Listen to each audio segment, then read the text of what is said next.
Lições Bíblicas Jovens. Olá, amados, a paz do Senhor Jesus a todos. Estamos aqui para mais um comentário das lições bíblicas e desta vez nós temos a lição de número 10, com o tema As lutas dos hebreus no tempo da conquista, datada de 7 de junho de 2020. Temos aí como objetivos desta lição explicar como foi a conquista dos reinos do sul de Canaã e quais os milagres contemplados, expor como foi a conquista dos reinos do norte de Canaã e quais as circunstâncias dessa longa guerra. E também conscientizar de que a conquista da terra prometida foi um milagre de Deus. Temos aí o texto do dia, baseado no livro de Salmos, no Salmo de número 44, versículo 3, que diz: Pois não conquistaram a terra pela sua espada, nem o seu braço os salvou, e sim a tua destra e o teu braço, e a luz da tua face, porquanto te agradaste deles. O Salmo de número 44 é uma descrição maravilhosa da ação de Deus através dos israelitas nas peregrinações e nas conquistas na terra de Canaã. Dê uma lida neste salmo para que você possa ter um entendimento melhor desta lição. A síntese diz assim: é Deus quem nos concede a vitória. É Ele quem nos livra das mãos dos nossos inimigos. Ou seja, Deus é um Deus que zela pelo seu povo e por isso nos dá o livramento e nos garante a vitória. Amém? O texto bíblico ou a leitura bíblica em classe se encontra lá no livro de Josué, no capítulo 10, em seus versículos 6 ao 8 e posteriormente no versículo 12 ao versículo de número 14. E por uma questão de tempo não vou me deter na leitura do referido texto. Passando para a introdução da nossa lição. De acordo com a leitura feita aqui, nós vimos que, na verdade, o capítulo 10 ainda vai narrar alguns eventos divinos das conquistas, mas já os capítulos de número 11 e o versículo 12, mais especificamente o 12, vem a ser mais um relatório descritivo das terras, cidades e reinos conquistados, relatório esse feito por Moisés. E no que se refere às 2 tribos e meias, essas seriam as tribos de Ruben, Gade e a metade da tribo de Manassés, devido ao acordo que ambos fizeram com Moisés ali antes das pelejas, as quais disseram que participariam das pelejas para conquistar Canaã, mas na condição de que eles ficassem ali antes do Jordão, conforme nós vimos no primeiro ponto e no segundo subponto da lição de número 3 deste trimestre. E se analisarmos todas as batalhas dos hebreus para conquistar Canaã, vamos ver muitas intervenções divinas, atos de milagres, Como disse anteriormente, está narrado no Salmo de número 44 um resumo de tudo isso que aconteceu na conquista da terra de Canaã. Temos aí o primeiro ponto desta lição, que nos traz o seguinte assunto: os reinos do sul, baseado em Josué capítulo 10. E o primeiro subponto vai tratar do seguinte argumento: os inimigos do sul. Aqui nós vemos que Jericó sabia da força de Israel, porque Deus estava no negócio. E mesmo com todas as chances que Deus deu para eles se arrependerem, eles enfrentaram Israel e foram derrotados. A cidade de Ai, do mesmo jeito. Aí chega a vez da cidade de Gibeão. Daí os gibeonitas eles trataram de fazer uma aliança com o povo hebreu, algo que não estava no plano. Mas, por falta de vigilância de Josué e dos príncipes de Israel, os gibeonitas usaram todos os seus recursos, porque eles reconheceram a sua pequenez perante o povo de Israel, e foram ali e firmaram um tratado com os israelitas, a fim de livrarem suas vidas. Só que os habitantes do sul não fizeram conforme Gibeão, pelo contrário, eles decidiram atacar, e eles começaram pelo lado mais fraco, que eram os gibeonitas. Afinal, agora os gibeonitas eram aliados do povo de Deus, e com isso os gibeonitas mandaram um recado para Josué, que estavam sendo atacados. E como eles tinham feito uma aliança em nome de Deus, e o nome do Senhor não pode ser usado em vão, Josué se viu na responsabilidade de ter que ajudar os seus aliados naquela peleja. e passaram a noite inteira marchando e pela manhã atacou o exército dos inimigos e os derrotou, conforme Josué capítulo 10, versículo 9. E fica aqui uma lição, né? Esse é o preço que se paga por fazer aliança de forma imprudente. Josué agora tinha que lutar uma guerra que ele não tinha nada a ver anteriormente, mas por causa do pacto feito com os gibeonitas teve que ir. Então, temos que ter prudência com relação às alianças que estamos fazendo, porque uma hora a conta chega, né? Observa-se que Josué, com o exército de Israel, quando foram socorrer os gibeonitas, eles não chegaram de uma vez botando para quebrar tudo. Eles agiram de maneira diplomática, de maneira cautelosa, e agiram mediante o ataque covarde daqueles 5 reis do sul, que eram Jerusalém, Hebron, Jarmute, Lax e Eglon. E aqueles reinos, eles se acharam no direito de empreender uma batalha contra os gibeonitas, achando eles que com isso enfraqueceriam os israelitas. Só que eles não contavam com o agir de Deus ali, o qual usou o povo de Israel como castigo sobre eles, pelos feitos pecaminosos e covardes nos quais eles praticavam, né? E ali foi estabelecido o juízo divino de Deus sobre eles. Passando para o segundo subponto, nós temos aí o argumento onde Deus luta por Israel. Então, Deus mandou Josué e até o povo inimigo para batalhar contra eles, porque o Senhor estava garantindo a vitória deles. E ali os inimigos foram conturbados, feridos e fugiram. E os israelitas perseguiram eles até as cidades de Azeca e Maquedá, e ali os mataram. Muitos morreram pela espada de Josué e do exército de Israel. E mais ainda, de acordo com a Bíblia, lá no livro de Josué capítulo 10, versículo 11, morreram muito mais pela chuva de granizo que Deus mandou sobre eles. Deus aqui ele estava demonstrando a sua misericórdia para com aqueles que pecam, mas que reconhecem, confessam e deixam as suas transgressões, como foi o caso de Josué. É como se Deus estivesse dizendo assim: olha, você agiu de forma imprudente, fez alianças sem me consultar, mas porque vocês reconheceram suas falhas, vou lhes abençoar, lhes darei os inimigos em suas mãos. Ou seja, Deus faz questão de jogar nossos pecados no mar do esquecimento. E como diz o apóstolo Paulo lá em Romanos capítulo 6, se morremos para o pecado, como ainda viveremos para ele? Ou como ainda viveremos nele? Então, fica um alerta, não vamos nos iludir com aquela historinha de que toda vez que eu pecar, Deus vai sempre me perdoar. Não podemos se valer disso. É claro que Deus nos perdoa, como diz João, não devemos pecar, mas se pecarmos temos um advogado fiel, Jesus Cristo. Mas nós não vamos cair nessa brincadeirinha de ficar pecando e pedindo perdão. Deus não é menino e com Deus não se brinca. Amém? Deus está sempre à disposição do seu povo. Isso porque ele zela pela sua palavra e honrou a promessa que havia feito ao patriarca Abraão. E ele está contemplando também a tua luta, os teus esforços. Então permaneça firme e fiel a ele. E se for preciso, ele vai fazer o sol da justiça parar para brilhar para você, assim como fez ali naquela batalha. Parou o sol por um dia inteiro naquele campo de guerra para favorecer o seu povo, o povo de Israel. Temos aí o terceiro subponto, no qual vai nos trazer o seguinte argumento: homens maus. Quem analisar o histórico do povo cananeu vai concordar com tudo isso que aconteceu, pois aqueles povos eram perversos, imorais e muito cruéis. Há quem diga que Israel fez um bem danado à humanidade, intervindo ali para barrar o avanço daquelas nações, né? E aqui eu abro um parêntese. E nós vemos isso acontecer nos dias de hoje, quando países democráticos intervêm em países ditadores e comunistas no intuito de melhorar a qualidade de vida dos seus residentes. Fecho o parêntese. No caso narrado na Bíblia, não podemos descartar o fato de que houve muitas mortes e várias destruições, mas é porque o contexto da época exigia que fosse assim.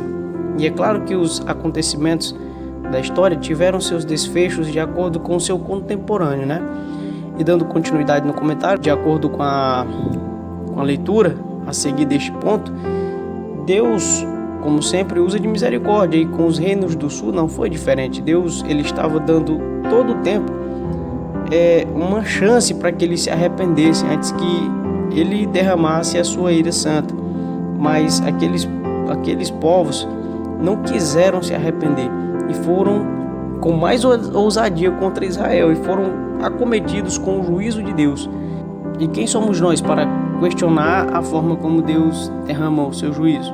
Vamos agora para o segundo ponto desta lição, que traz aí o seguinte assunto: os reinos do norte, baseado em Josué 11.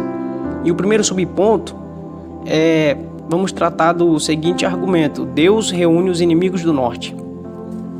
Neste subponto, nós podemos observar que a quantidade de homens para pelejar contra Israel era bem maior que a quantidade dos homens do sul. A quantidade especificada aqui é de 300 mil homens na infantaria, 10 mil cavalos e 20 mil carros de guerra. É um número bem expressivo. É como se fosse um exército dos dias atuais, né? E isso mostra que as nações do norte, mesmo sabendo de tudo o que aconteceu com os outros reinos, ainda insistiam em lutar contra o povo de Deus. O escritor bíblico chega a usar uma hipérbole quando ele compara o número daqueles homens com os grãos de areia na praia do mar, baseado lá em Josué 11, versículo 4. É comum ouvir e ver esta expressão na Bíblia quando se trata de muita gente, né?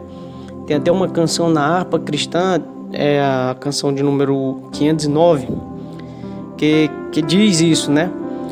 Tantos como a areia da praia, tantos como a areia do mar, que gozo sentirá, todos salvos pois verá. Sim, tantos como a areia da praia. Amém? Então, toda vez que a Bíblia se refere a grande quantidade de pessoas, nós vamos ver essa expressão, tantos como a areia da praia, como a areia do mar. E vemos aqui que mais uma vez o exército inimigo era bem mais numeroso que o povo de Deus. E com isso os israelitas tiveram receio, e o autor da revista chega até a fazer a seguinte indagação: quem não teria, né? Mas lá em Josué, capítulo 6, versículo 11, Deus dá mais uma injeção de ânimo, como já havia feito em outras ocasiões, dizendo: não temas diante deles. Então, irmãos, se o general de guerra, Jeová Sabaú, Senhor dos exércitos, Deus que vela pela sua palavra e pela sua promessa, se ele está dando uma palavra de ânimo, sem dúvida alguma, ele vai conceder a vitória, assim como foi com Israel. Amém? E no final deste subponto, nós podemos ver aqui a multiforme estratégia de Deus para derrotar aqueles que se opõem a ele. Como o autor frisa que contra Jericó ele derruba as muralhas, contra os sulistas ele manda chuva de granizo e fez o sol parar, e agora contra os povos do norte ele não anunciou nenhum milagre, somente marcou a hora que aconteceria ali o embate, né?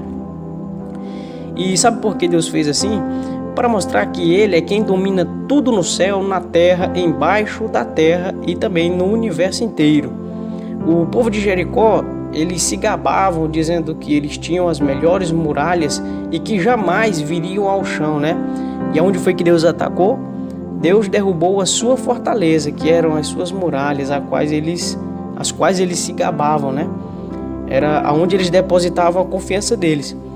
E contra os reinos do sul, os sulistas acreditavam em vários deuses, dentre eles o sol e Baal. E na crença deles, só chovia quando Baal tinha relação sexual com Azerá. E a chuva era o sêmen deles que caía sobre a terra. E Deus usou a natureza para derrotá-los. Daí eles ficaram surpresos porque aquilo que eles adoravam de repente estava contra eles e favorecendo Israel. E eles não entendiam tudo aquilo, né? E já contra os reinos do norte, ele mostra que não precisa dizer como vai fazer, pois ele faz como e quando ele quer. E em um passado bem recente nós vimos a história do maior transatlântico do mundo, Titanic, no qual o seu construtor chegou a dizer que nem Deus afundaria aquele navio. E daí todos nós sabemos o desfecho dessa história, né? Então não adianta nada e nem ninguém neste mundo, nenhum reino, nenhum poderoso desta terra desafiar o nosso Deus. Então a cada vitória, uma nova história e um novo milagre divino. E vemos com isso que o nosso Deus ele vai sendo glorificado. E Israel foi colocado naquela terra como luz para que as trevas fossem eliminadas dali. Assim, somos nós, luz do mundo, lutando contra o pecado em sentido amplo, né? A carne, o mundo e o diabo. E Deus está conosco, usando as suas diversificadas formas de agir, né? Para nos dar a vitória. Glória a Deus. O segundo subponto traz o seguinte argumento: as armas da nossa milícia não são carnais. Lá no Salmo de número 44 vai dizer que os israelitas não venceram pelas suas espadas nem pelos seus braços, e sim pela força de Deus. É claro que sem a intervenção divina eles não teriam vencido, assim como nós não venceremos as nossas batalhas sem Deus. Mas como eu disse anteriormente, de acordo com o contemporâneo, com o contexto daquela época, nas guerras eram utilizados estes instrumentos, né, as espadas, e Deus permitiu que fossem assim, usando-os para lhes conceder a conquista. Vale ressaltar que, além das espadas, os israelitas usavam também lanças, arcos, muito provavelmente fundas e dardos, como relacionou o autor aqui na revista. Mas com todas essas armas, não dava para se comparar com o arsenal bélico dos cananeus, pois eles tinham armas mais poderosas. E isso tudo foi observado pelos espias enviados por Moisés há 38 anos atrás. Além da estatura e também das fortificações das cidades cananeias, eles até retroagiram, né? Mas o segredo da vitória deles era o Senhor. Tanto que Josué destruiu os anaquins que eram os gigantes ali da terra de Canaã. E Deus estava agindo através do seu povo, que muito antes ficaram sabendo das dificuldades que enfrentariam ali, que foi o caso do episódio aqui dos 2 espias, em que somente Josué e Caleb demonstraram coragem, né? Não temeram, enquanto os outros 10 voltaram apavorados de medo. E continuando no comentário desta leitura, o autor, baseado na determinação de Deus, o qual disse que os hebreus queimassem os carros de guerra dos inimigos e aleijassem seus cavalos, faz a seguinte pergunta: por que Deus não deixou que Josué reutilizasse para as guerras posteriores? O mesmo indica que a resposta esteja lá no Salmo de número 20, versículo 7, que diz: uns confiam em carros e outros em cavalos, mas nós faremos menção do nome do Senhor, nosso Deus. Os cananeus, eles confiavam na força de suas armas, de seus braços, das fortificações, ou seja, das suas muralhas. E como eu disse em uma das lições anteriores, esses povos da terra de Canaã, eles viviam em guerras constantes entre si. Eles eram bem preparados no quesito material, né? Muitas armas, diga-se de passagem.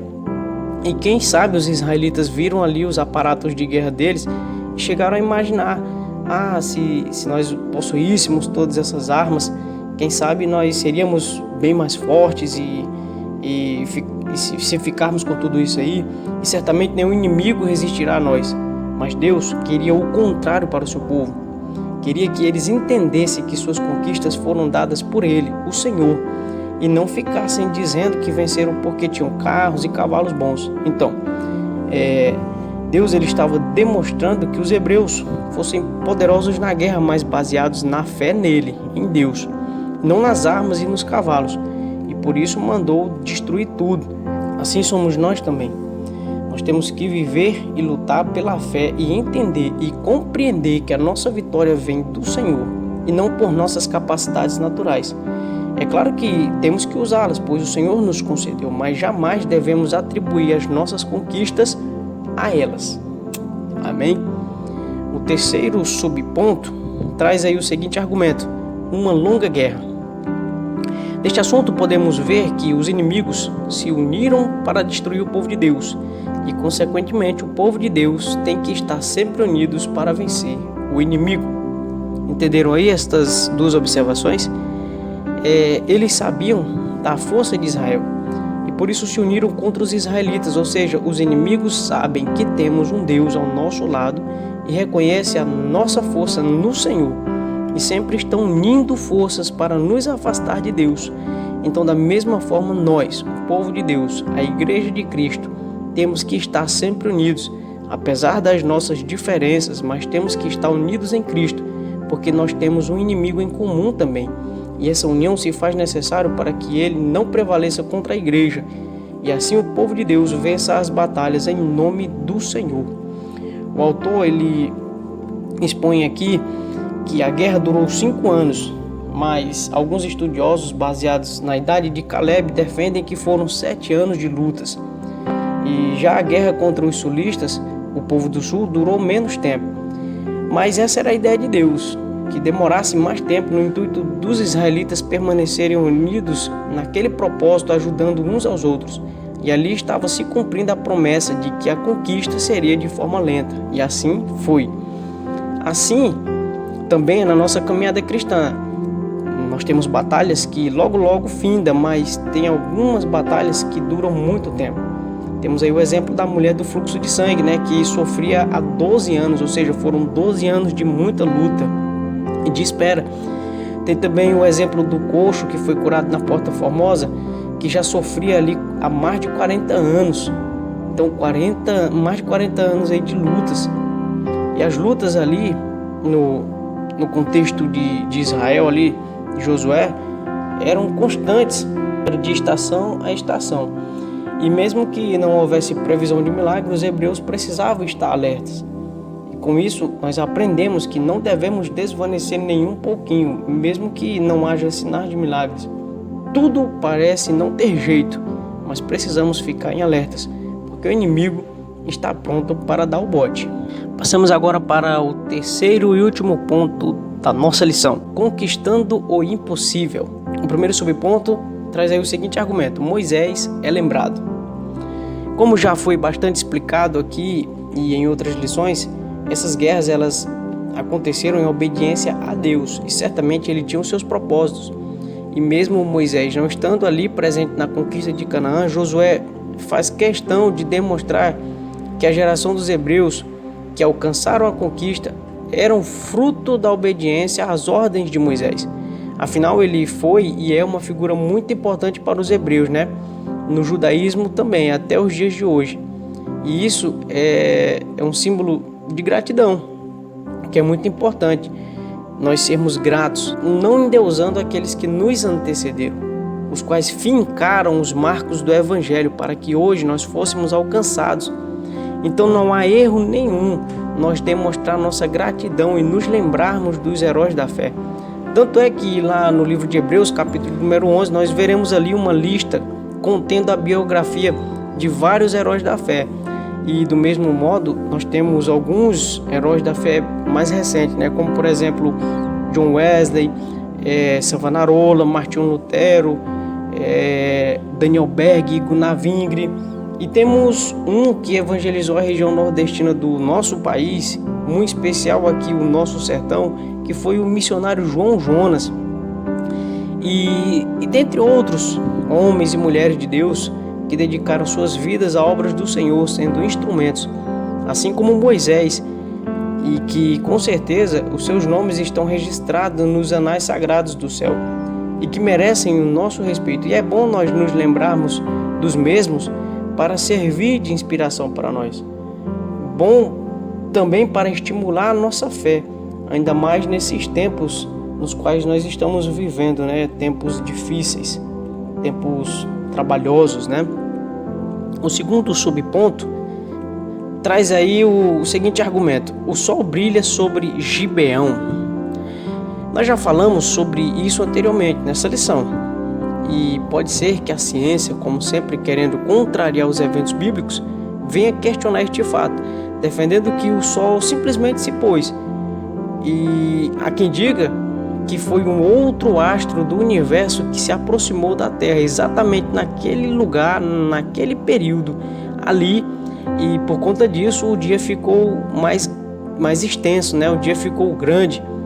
Mas, independentemente se foi ou não, nós sabemos que é Deus quem controla tudo, inclusive o universo. E quem poderá ter feito isso senão Ele?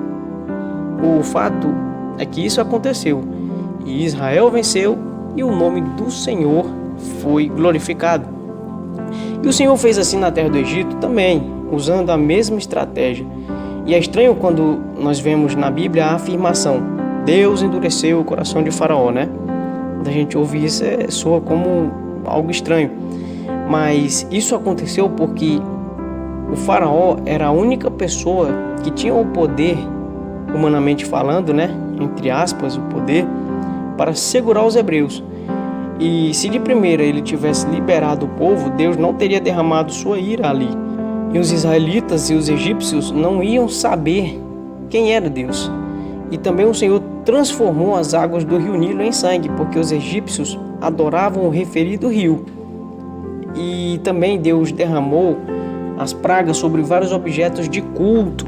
Então, com isso, o Senhor estava mostrando que Ele era o Deus Todo-Poderoso acima de todos e dos outros deuses. E o fato de Deus parar o sol é para afirmar a decisão dos gibeonitas de se submeterem aos israelitas, os quais cumpriram com a sua palavra, e também demonstrar a correção pela conduta do povo de Israel, pela aliança que fizeram, para que eles também cumprissem com a sua palavra, ajudando aquele povo, pois agora eram seus aliados, era gente amiga. E isso é muito importante, pois nós, como servos do Deus vivo, temos que manter nossa palavra, assumir nossos compromissos e sermos leais. E isso é bom e agrada a Deus. O terceiro subponto traz-nos aí o seguinte argumento: Josué fere 31 reis. Lá no capítulo 12 do livro de Josué, como eu disse lá no começo deste comentário, vai falar mais sobre as cidades e reinos, né? 31 reinos mais especificamente, os quais integravam ali 7 nações ou etnias. É como se os reinos fossem os países hoje e as nações ou etnias fossem os continentes. E conforme Deuteronômio capítulo 7, versículo 1, essas nações ou etnias eram compostas pelos heteus, girgazeus, amorreus, cananeus, ferezeus, heveus e os jebuseus, totalizando aí 7 nações ou etnias. E todos eram descendentes de Cã, o filho de Noé, e por isso eram considerados cananeus. E Deus, somente Ele, Deus, pôde dar todas aquelas terras boas para uma nação de ex-escravos, que eram os israelitas, né? E aquela terra que já era habitada por muito tempo por povos muito mais fortes do que os hebreus, humanamente falando, entendemos o porquê que Deus estava sempre animando Josué, dizendo para ele ser forte e corajoso, não ter medo. Isso muito por conta de todas as lutas que os hebreus tinham de enfrentar. E por isso estava encorajando o líder. Do mesmo modo é conosco. Ele nos encoraja através da sua palavra, porque sabe das muitas lutas que nós temos que enfrentar na nossa jornada cristã. E com certeza os inimigos, aos olhos dos homens, são bem mais fortes e bem mais numerosos que nós. Mas o Senhor não se atém a isso. E o que Ele quer é que o sirvamos com fé e obediência, e independentemente de quaisquer que sejam os inimigos que se levantarem contra o povo de Deus, contra nós, Ele nos dará a vitória para chegarmos à nossa terra prometida, né? Que é o céu de glória, em nome de Jesus. Amém? Partindo para a conclusão desta lição, nós entendemos que, com a conquista da terra de Canaã, o povo ele finalmente estava na terra que manava leite e mel. Mas mesmo não precisando mais do maná que caía do céu todos os dias pela manhã, eles ainda dependiam de Deus. E isso é muito importante, porque muitas vezes as pessoas se humilham bastante quando estão no deserto da vida e ali buscam a Deus, ficam naquela dependência do Senhor e tal. Mas quando finalmente alcançam suas bênçãos, as promessas se cumprem na sua vida, parece que se esquecem de Deus. E nós não podemos nos esquecer de que qualquer que seja a nossa situação, boa ou ruim, se estamos na bonança ou na escassez, nós somos eternamente dependentes de Deus. Sem Ele, nós não somos nada. Amém? Então, este foi o comentário da lição de hoje. Espero que aprendam da parte do Senhor. Fiquem com Deus, que eu estarei com Ele.